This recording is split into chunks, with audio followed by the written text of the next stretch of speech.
Христианские притчи. Наследие святых отцов. Глупое намерение.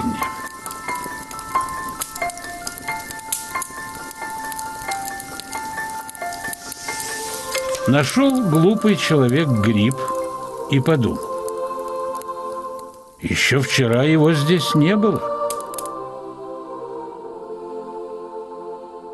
Если он за ночь таким вырос, то каким же тогда к вечеру станет?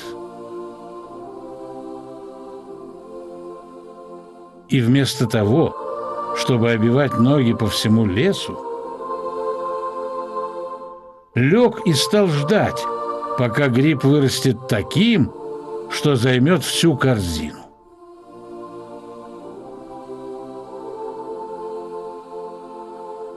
Ждал, но дождался лишь того, что гриб весь червивым стал.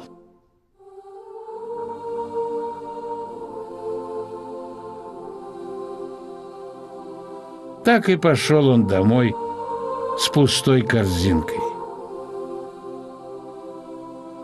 Ведь глупость и жадность не только плохие помощники, но и того, что имеешь, лишить могут.